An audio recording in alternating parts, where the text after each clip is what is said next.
Hello, everyone, and welcome back to the podcast today. We are on location at Franklin Charging here in Little Rock, Arkansas. If you are traveling through Little Rock, I suggest you stop and charge at Franklin Charging.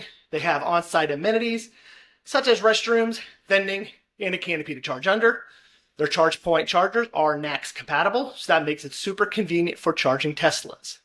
Today we are joined by John Youngblood. John, how you doing today? You're good. Awesome. So John is a Tesla Model 3 owner with over 130,000 miles on your car, correct? Getting right at it, 130. So John is going to discuss what his EV adventures have been like driving in this Tesla over the last 4 to 5 years, and some other topics as well. All right, so let's get started. So first off, John, tell us a little bit about yourself. Just retired a little over a year ago from the Postal Service, and my wife's still got a couple more years to go until she can retire, so I basically play golf 5-6 days a week. Oh, I'm so jealous. And I travel a little bit, playing golf.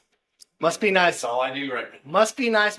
I'll be there in about 20 years. Right. So what initially inspires you to buy a Tesla 3? Well, throughout my entire career, I've driven a lot of miles.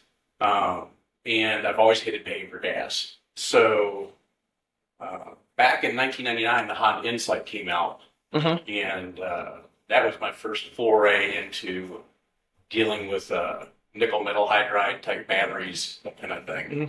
And I've had hybrids for years, and just always tried to get a gas efficient car because it was nothing for me to put 200,000+ miles on my car. And fast forward to 2019, and I was driving a Toyota Avalon hybrid, and I had been researching Tesla for a couple of years, and I decided that the amount of money it was going to cost to replace the Avalon was about the same amount it was going to cost to buy the Tesla Model 3. Oh, wow. Okay. And that convinced me to pull the trigger on it.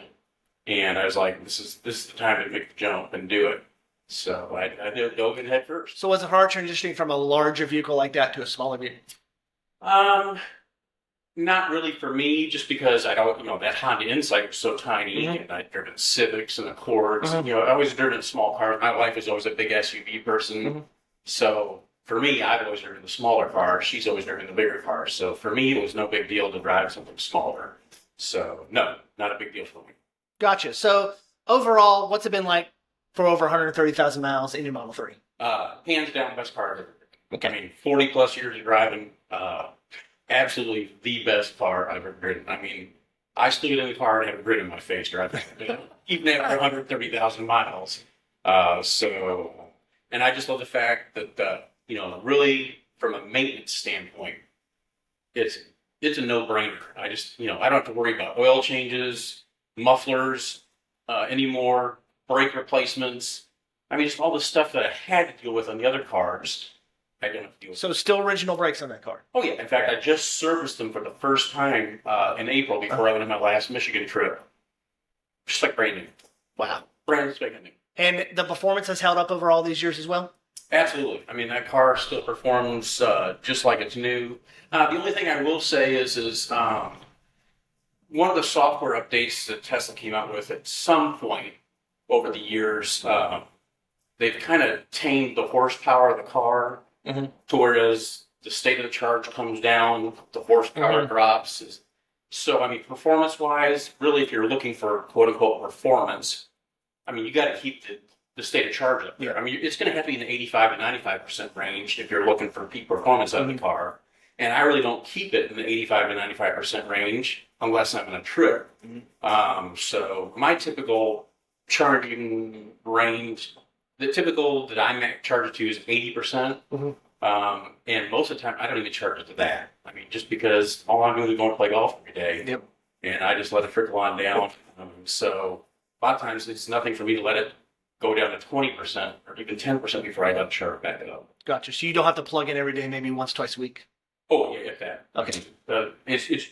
And I just hesitate to say that because I go and I'll probably go over there in a little bit, but I walk a lot downtown, Hot Springs, and they have free chargers down there. Oh, cool. So a lot of times I'll go in, and when I go for my 30 to 45-minute walk, I'll plug in down there before I go, because I walk 2-3 miles every day before I go play golf.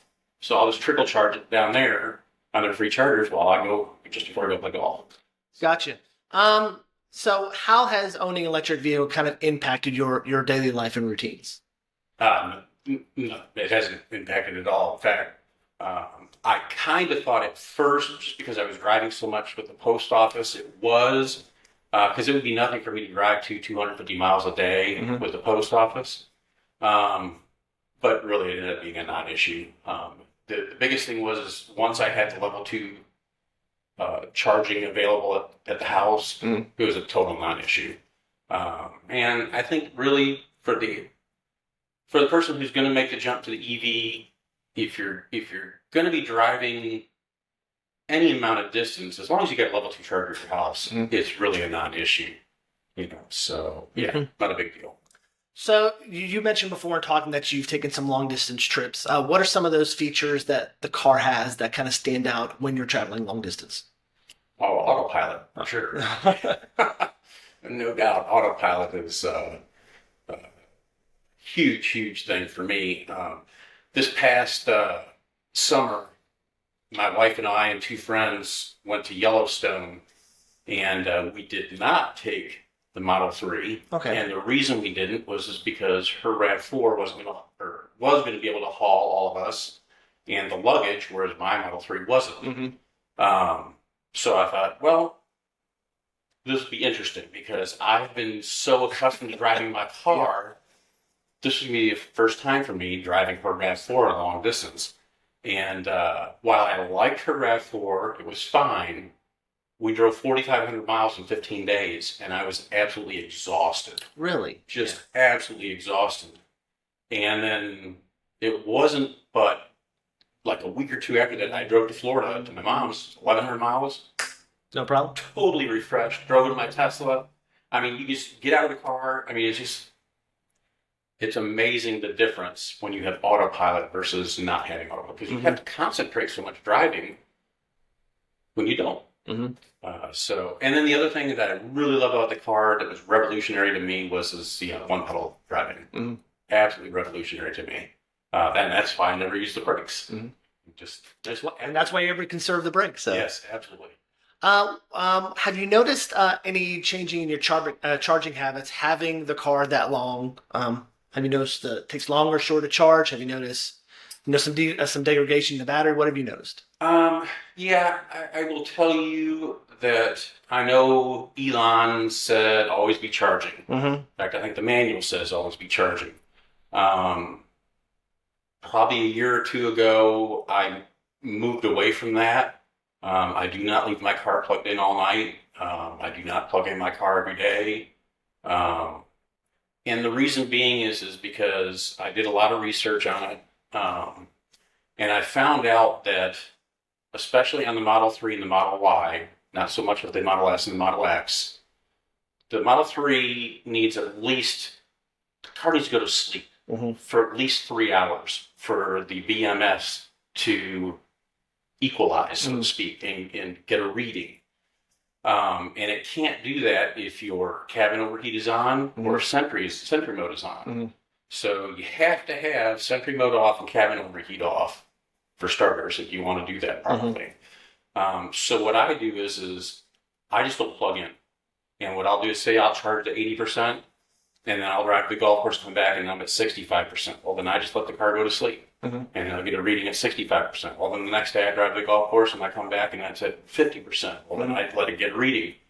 And then I'll drive to the golf course, come back, and it's at 35%. And I let it get a reading. And I drive to the golf course, come back, and it gets a reading at 20%.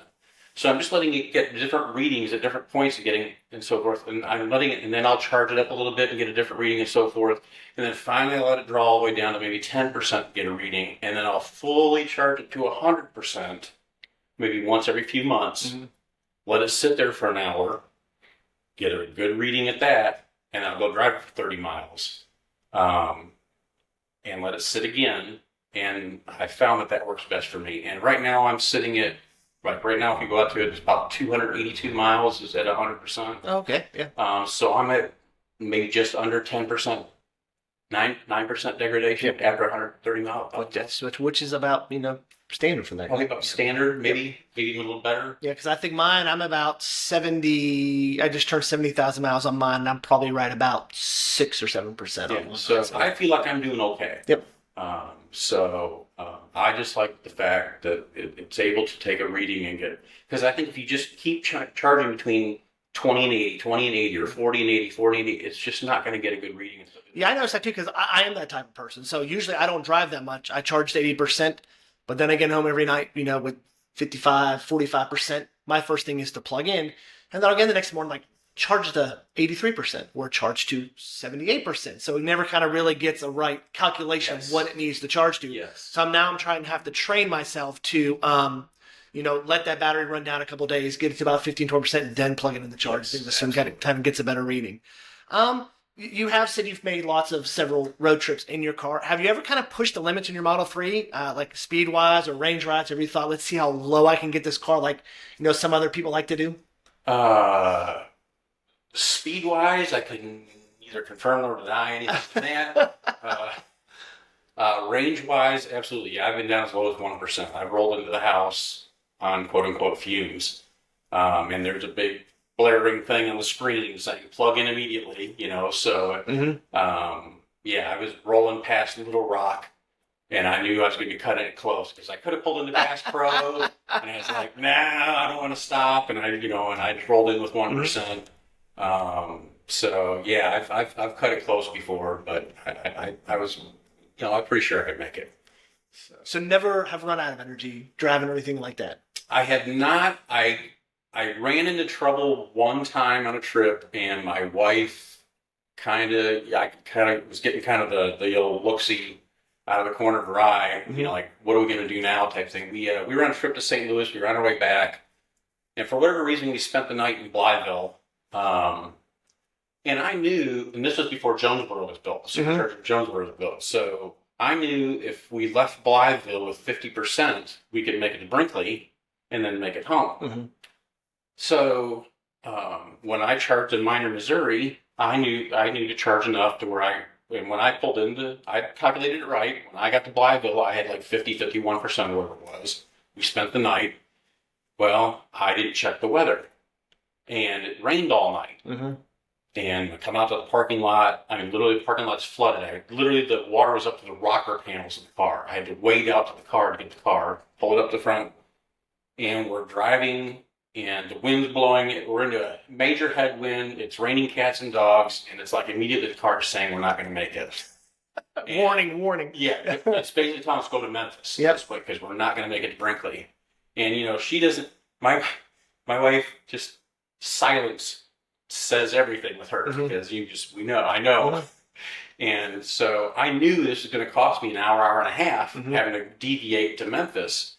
So either my choice was to go to Memphis or slow down or figure out something else out. So what I did was immediately I just gambled, and she knows I gamble. Not literally. Figuratively, yes. Figuratively. But I basically took the very next exit, and I just started heading west. And the navigation kept wanting me to go back. You're trying to keep it under 45, 50 But I was miles. trying to keep it under 45 miles an hour, and now I wasn't hitting the headwind. The wind was hitting me from the side. And the further I went, the navigation started realizing, oh, okay, I think we can make it now. And it started routing me towards Brinkley, and then finally it found a road heading south toward Brinkley. And I rolled into Brinkley with like 3 or 4%. And I think we were like 35 or 40 minutes longer than what it would have taken if we'd gone all the way down 55 and come across 40. So it slowed us down, but it certainly wasn't an hour and a half delay as if we had to go across the bridge, go all the way to the supercharger in Memphis. Because they're all on the east side of the city. Oh, yeah. Back then they were. Yep. So that was probably the worst, especially with her in the car, because I will tend to do things when she's not with me traveling. Then when she is with you. Yeah, because if she's with me, she makes sure there's a buffer. Whereas when I'm supercharging and I'm traveling, when it says there's a 1 or 2% or 3% buffer, I go. But when she's with me, I charge. My wife's the same way. She doesn't even like it under 10%. She's like, it says we're supposed to get there at 9. I'm like, we got it. Calm down. And now it's 8. I was like, We're good. We're fine. She doesn't. Once she sees single digits, it's a problem for her. Yeah, yeah. So, just like all of us who are electric vehicle owners, we come across those people who are skeptics or, people who are distractors. How do you address those? Because we see them all the time. So when people come up to you and say, "Why do you do this?" You have to charge every 15, 20 minutes. What do you say to them when they start talking to you like that? Well, here's the thing. First of all, I'll ask them, where are you getting your information from? Mm-hmm. Because if they're getting their information from like the media, social media, Yep. Facebook, Mm-hmm. that to me is a non-starter. Mm-hmm. And if they want to have an intelligent discussion, I'm all for it. Mm-hmm. As far as that goes. And a lot of people are willing to have a Yeah, they are. discussion with you. So don't get me wrong on that. But there are some people that are just absolutely closed-minded, and they just want to see if they can get you riled up. And I'm just not willing to participate as far as that goes. But a lot of people are pleasantly surprised when they start hearing from the horse's mouth information. For instance, well, how long does it take to charge that thing when you're on a trip? And I'm like, 9 to 12 minutes. I mean, that's typically all I typically stop for. And they're like, what? I thought it was like you had to stop for an hour. I'm like, not me. Not the way when I travel. I stop for 9 to 12 minutes and I go. Hit the next one, 9 to 12, go. Hit the next one, 9 to 12, That's go. exactly how I roll, And they just can't believe that that's not, well, how much does that battery cost when you have to replace it? I'm like, I don't know. I mean, the typical battery lasts 300,000 to 400,000 miles. I typically only keep a car for 200. So I'm sure that's a lot of questions you get when you say I have 130,000 miles on a car. Like, oh, you've had to replace the battery. That's probably the first question that you get. And that's what I told him. I just told him, I was like, the battery's supposed to last 300,000 to 500,000. I typically only keep a car for 200,000 to 250,000 miles. So to me, it's a non-issue. I'm not going to have the car for 300,000 to 350,000 or 500,000 miles. So I really don't care how much it costs because I'm not going to. That's someone else's problem. Yep. So, right, exactly. So, have you ever used your Model 3 to participate in any unconventional activities like events, car rallies? Do you take it out, show it off, things like that? Car shows? In my younger years when I had a Porsche 911, that kind of stuff. Those days are over. I did, I don't know, it was last year, year before last, I was in Hot Springs and I went by a car show and Brody was there from the Tesla Club and he had his car in his Model S entered in the car show, and there was some other guy there with a Model 3, and Brody's like, "You got to enter your car, John. You got to put your car in the show." And I'm like, "Why?" He says, "Because they're gonna give trophies to the top 3 EVs, and if you don't, there's a golf cart that's gonna." Yes, I think there was a Polaris or something that was there that's going to get an award. Yes. So he talked me, strong-armed me into putting my car in, and of course I entered. And I got second or third place for So that's the only time I've ever entered into anything as far as that goes. So, but other than that, no, I don't do anything. I don't do any competitions or rallies. I drive. You're not taking it to the track and doing anything like that. I'm all about efficiency. I mean, like these latest tires I got in the car. I mean, I think I've averaged 228 watt hours per mile on these latest tires. I mean, I'm all about trying to get great efficiency in these. Yes. Yes. So last question. You say that you've taken lots of road trips in your car, cross country. What is the most extreme road trip you've ever taken? Or the longest road trip you've ever taken? So extreme, long, grief. I mean, most of my longer trips are 1,000 plus miles. I mean, really. I mean, the latest trip I just took, a month ago. I assume it was a golf trip.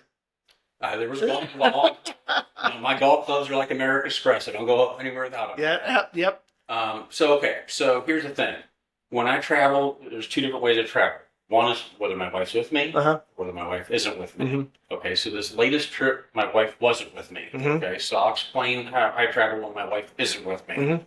Okay, because I travel differently. Okay, and I think this is part of the way you need to pre-plan your trip being an EV owner. Okay, so what I'll do is I'll sit down with my trusty laptop the night before, spend 15, 20 minutes. I get the Plug Share app out. Okay. I research my route I'm going to go, and I type into my Excel spreadsheet every single supercharger along my route, every single one. Okay. And I'll put down how many stalls. I put the address of the supercharger in. Oh, wow. I put how many stalls there are, what the kilowatt hour is, 150 or 250. I put how many miles it is in between each charger, so I know if it's 100 miles, 180, 40 miles. I know how many miles it is in between each supercharger. So I put that's all pertinent information to me. Okay, so and the reason I say this is because when I left Michigan, okay, I knew it was going to be a 975-mile trip from their doorstep to my doorstep.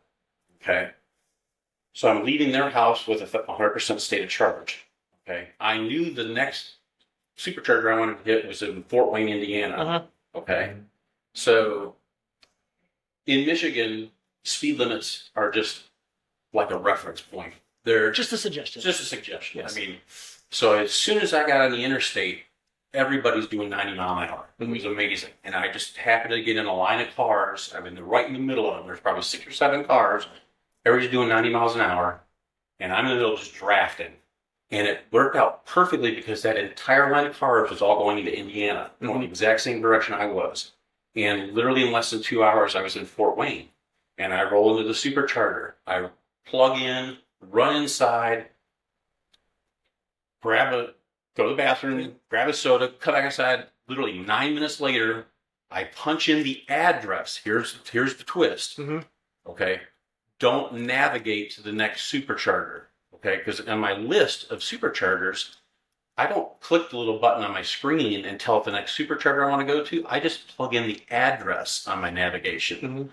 I don't want the battery preheating. Okay, so I'll plug in the address so at least give me the navigation, but it won't preheat my battery.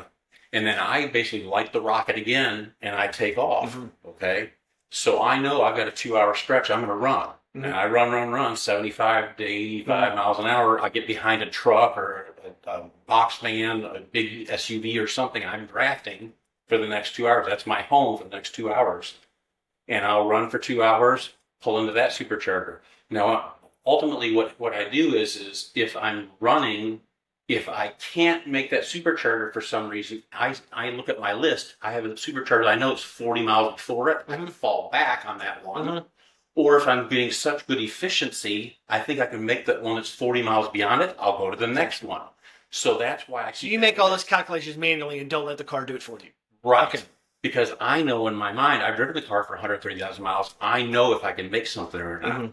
And then I just do what's called supercharger hopping. And I'm just hopping charger to charger. And that's all I did. I just hop. Sounds like the Kyle Connor out of spec kind of road tripping thing where you just go charger to charger, charge for 7 or 8 minutes. Get to what you need to the next charger, get to what you need the next charger, get to what you need the next charger. Google Maps said before I left, it said if I was in a gas car, it said that 975-mile trip should take 14 hours and 14 minutes. No stops. 14 hours, 14 minutes. Okay, so I'm thinking, okay, let's see. Well, I did it in 15 hours, 20 minutes. Ooh. With 7 stops. Yes. So I think I did pretty doggone good. I mean, considering every stop was just boom, boom, 9 minutes at a time. Boom, boom. Because most time every charging stop for a person who would do it normally is a 20 to 25 minute stop. Yeah. If you're down to 20, charging 80, it's a 20 to 30 minute stop and things like that. So if you're looking at 3 stops, that's an extra hour to your trip like that. Absolutely. Yeah. And I don't do that. And that's my twist to how I do my charging. Now, I will say that when I got to Jonesboro, that last stretch to get home was 180 miles, and my only option to stop is Little Rock, and I hate to stop at Bass Pro because it's either congested or you got to share power. Yeah, it's the old Chargers out there. It's still right. So I did stay there for an extra probably 7 or 8 minutes at the 250 kW to have to skip Little Rock and make it home. But it was worth it to do that, and they had to stop at Bass Pro. But other than that, that's how I mean, so 15 hours and 20 minutes to do 975 miles. Now I was rolling. There's no doubt about it. You were not driving with your wife. But 2 228 watt hours of efficiency Mm-hmm. with the tires that I've got right Yep. now. I mean, I've got some incredible tires in the car. We didn't even hit on that. Yep. I mean, the Michelin MXM4s came out of the car originally. Yep. I've had those. I've had the Primacy 8 All Seasons. Mhm. I've had the Cross Climate 2s. Mhm. And now I'm driving the Salins, the Salin EV E-Range. So it's an EV tire on there. It is an EV Okay. tire. These are by far the best tires. Really?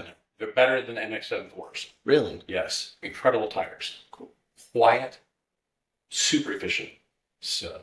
What's the rating? What's the mileage rating on those? 35, 40K? 50 or 60,000 Oh, miles. 50 or 60,000. Yeah. That's a lot. That's a lot. Yeah, absolutely. Yeah. Yeah. And they're cheap. Yep. They were on sale at Walmart just last week for like $135 a piece. Wow. It's a lot more than what I paid for my Model Y tires. Yeah, absolutely. Yeah. I believe it. Yep. Yeah. So, yeah, super tires. Gotcha. Well, John, thank you for spending some time and coming up to Franklin Charging and talking with us Yeah, today. absolutely. Yep. And thank you all for joining us on the podcast. Don't forget to hop over to our YouTube channel, subscribe so you can know when new content is coming out. And don't forget to share your comments on all of our videos. Thank you again for joining us, and we'll see you again in the next episode. So long, everyone.